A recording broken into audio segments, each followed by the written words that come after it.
2-0, or will EVOS Legends be able to force this into a game number 3? Only time would tell, as both teams with their different winning conditions as well as playstyles are going head-to-head as we dive into the Land of Dawn. I told you, it's the Tan Jungle!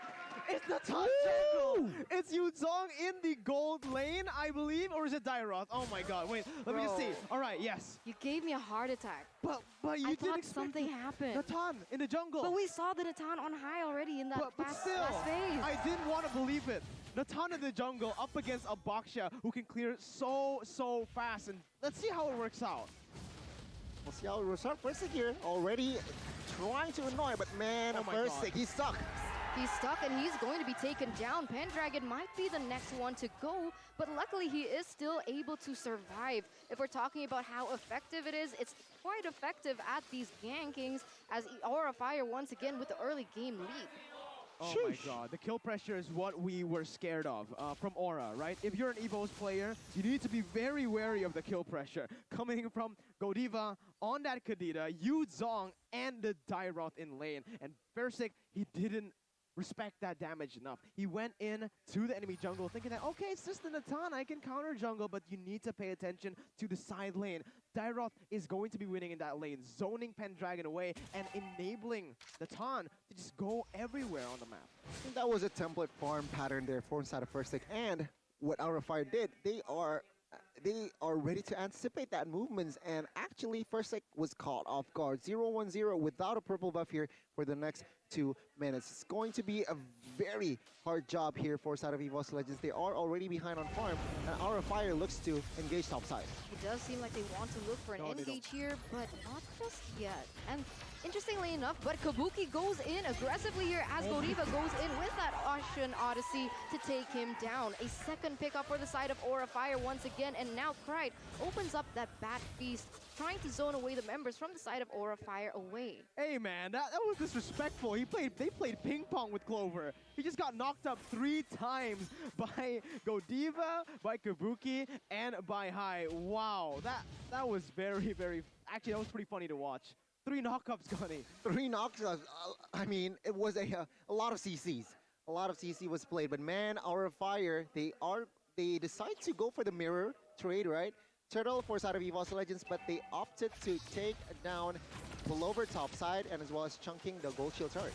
Here, first caught in a 3v1 situation. The real world manipulation has been opened up as well as Godiva is going crazily as the Bat Feast is not going to be enough to save the day. Hai is going to be taken down for the side of Versik as well. So a 1-for-1 trade for now.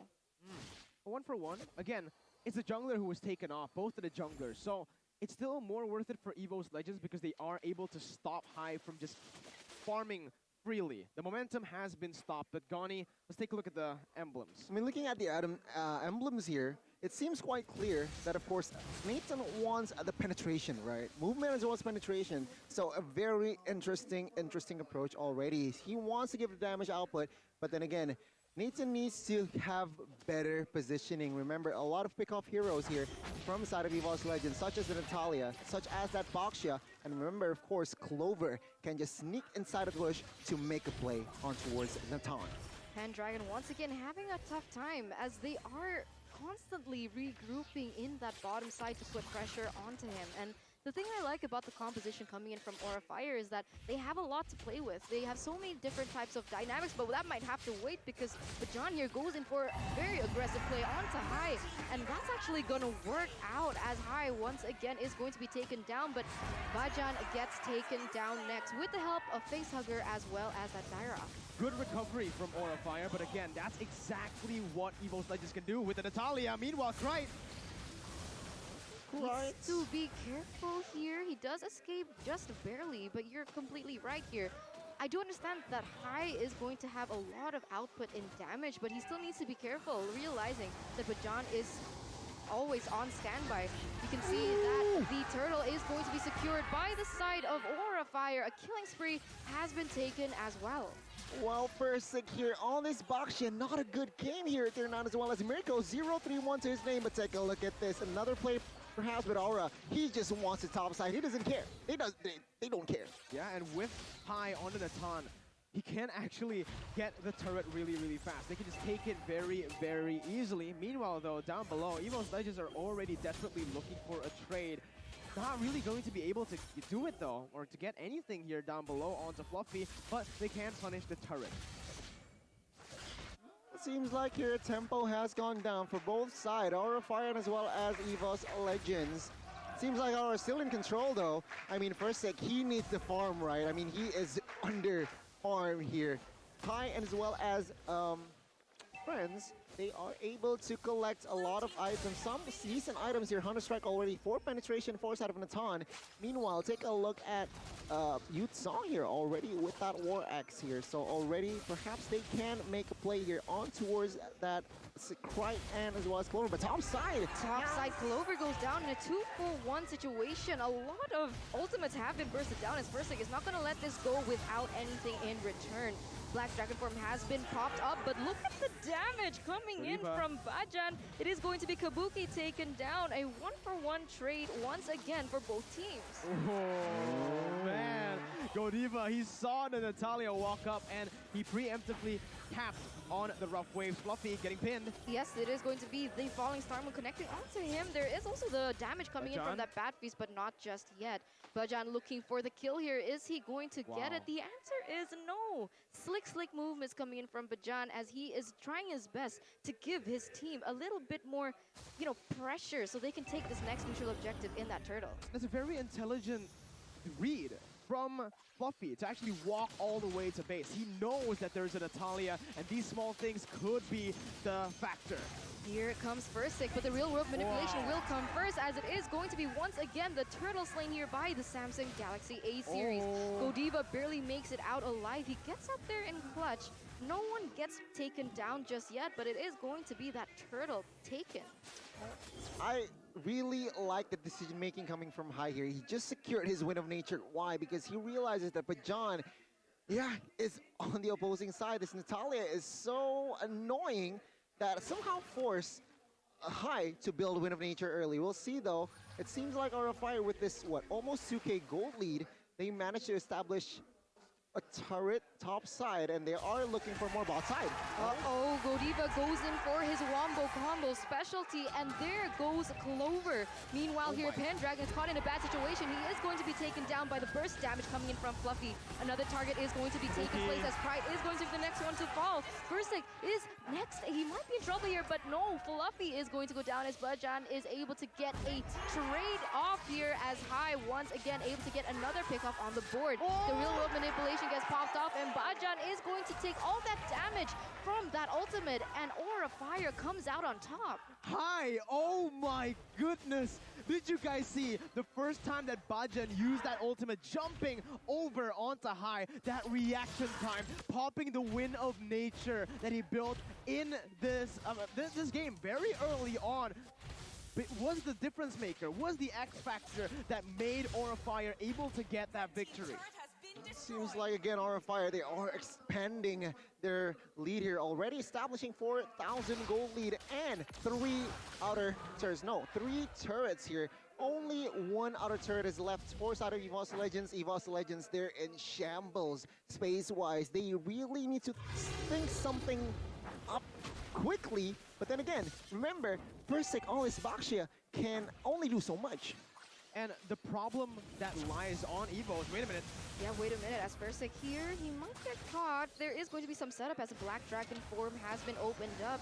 He does try and look for a dive, but he's not going to risk it this early, as they do both want to be able to contest this lore. But look at this, Persik is going to be the first one to fall. This is the perfect setup that Aura Fire could actually have. Real world manipulation gets popped up. Pendragon is trying to try his best, but look at Kabuki once again taken down this time around. It is a 2-for-3 trade, still in favor of Aura Fire, but unfortunately, they may not be able to get more out of this, but I might be wrong. High goes into the backside, already dealing so much damage onto Pride, but look at the damage he is receiving as well. Pendragon trying to do his best in a 2v1 situation, and he actually is able to take High down. Oh, Pendragon living with a sliver of HP, but Aura Fire coming out on top again. There is an applause from the crowd. What a play by Aura. What a play by Aura, and it seems like now it's Yeah, Aura Fire, they are in full control here, in full effect as well. With Lord Push here, unenhanced though, they are going to look for another base turret bot side, but it's so hard for Clover to make a play, even though he's on the Spiritrix. Their only hope is for Cry to keep upgrading his stacks, to improve his stacks, and provide the comeback from Cry himself. Like I said, man, like I said, the dive composition that Aura has will be super, super tough on the backliners of EVOS Legends, Clover and Krite. That's why you can see their scores right now, and it's 1-4-0-2. Who has the kills? It's Natalia. This is the bargain. This is the gamble that EVOS Legends went with in the draft. They could have picked a defensive roamer to maybe peel, but they went for the Natalia, and now Firstick once again going to be the target of all the damage coming in from Aura Fire, and he is going to be the first one to fall once again. You can see Clover trying to dish out the damage onto Facehugger, but unfortunately, it's not enough to take him down. Aura Fire yet again secures another turret in that bottom side, and Kabuki is starting to sniff out that, and he doesn't want to take gambles here, understanding that Bajan is going to be waiting there, hiding, looking for his next target in those bushes. Godiva, Aura, they're all so aware. They know how Natalia plays, and they're always ready to react to the jumps.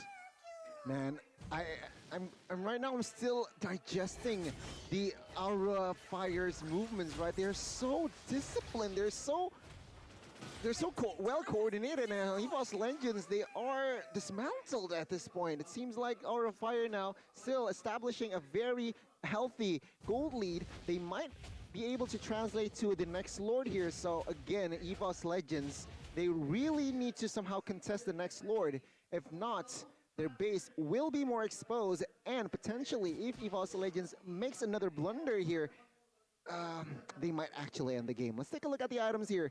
Ooh, Yi building full utility, Enchanted Talisman already, and the two wands here in that Ice Queen wand, and as well as Glowing wand, providing the slow effect and as well as burning effect all in one hero. And apart from that, man, Kadita as his roamer, he does not care, right? Clock of Destiny, but immediately with Divine Glaive, realizing that a lot of heroes from the side of EVOS Legends, they are building magical resist items. Absolutely. The magical defense. As EVOS Legends now are caught in this situation, 12 minutes in, 5,000 gold deficit, how do they amount to a comeback here? The thing is, their only main reliable source of dive is Natalia. Krite doesn't deal enough damage to burst down the frontliners, to poke down the frontliners, and they can always, Aura can always just look for that dive onto Krite. Krite needs to play it perfectly. He needs to position himself, use his efficiency on the damage, on the abilities perfectly. But here we go, the setup is going to happen as it is going to be an uncontested Lord here for the side of Aura Fire, but look at that! The damage ensues from the side of Aura Fire. Double kill already taken here by Fluffy. It is a Lord and two members down here, Mirko. Just as I say it, that's why it's so difficult. Krite positioned himself all the way back. He tapped on the sprint. He did everything that he could, but it's just not enough because Aura can do as they please with the dive, and they're just sticking as 5 right now. They know Natalia is out for high, is out for Facehugger, and Bajan isn't really able to put any pressure onto them. We'll see what happens. I mean, the Lord already marching in that bottom side here, Gunny. It seems like Lord will march bot side, and with this wave manipulation that is now displayed by the side of Aura Fire, they actually might expose the game. But take a look at the positioning by Bajan here. He is having a tough time because remember that Facehugger will always be covered high here. Very, very aggressive here, realizing that items. Oh, the claws connects onto two members from the side of Aura Fire. You see that the real world manipulation gets popped off as well. They need to stay focused because Bajan is in the midst of it all. Will he be able to get anything? But no! Killing spree instantly taken by Godiva. They're taking Bajan's life, and that might be the last thing that they could do. The reaction time was unreal, Eterna. The wind of nature by High. Oh my goodness, the reaction time. How fast was that? He saw the exclamation mark on top of his head, and he instantly tapped on the Wind of Nature. My goodness, that was fast. That was fast, and now Aura Fire again already exposing the two base turrets here. in the side of Land of Dawn. Take a look at the damage dealt by X. Pride still being the top one here. But apart from that, it's just all our Fire members. Real world manipulation has been opened up. It does seem like Fursic is looking for something to land onto. Unfortunately, the base is going to be the target for Aura Fire as of yet, but we'll see what happens as Pandragon here caught in a 1v1 situation with Kabuki. Is he able to sustain all the damage output as he does use that Falling Storm to connect onto 3 members? There's not much follow-up just yet as Kai once again, but off camera here, Clover gets caught by Godiva, and this is the opening that Aura Fire needs. The next person to fall down is going to be Pendragon. They've already been able to secure that tier 1 turret in that top side. They're gonna go all for it as the main damage dealer is gone. But look at this. Oh, Aura the minion Fire waves. has actually opted to go back. Yeah, no minion waves up top. They decide to move over to the mid lane with the minions pushing in, and they decide to go for the turret. But John already in that back line trying to look for a dive Eterna. Real world manipulation has been opened up, but this time around, Facehugger's Immortal gets popped up, but nothing happens, as it is going to be Fursic as well to take them down. Aura Fire still pushing the limits here. He goes in for the background. Kabuki gets Clover once again. Not the best shade on EVOS Legends right now, as it is going to be the base to be the target. Pride all alone is able to get a triple kill. 1 member left standing. Kabuki, will he be able to do it? The answer is yes. Oh my God. EVOS Legends lose a 2-0 upset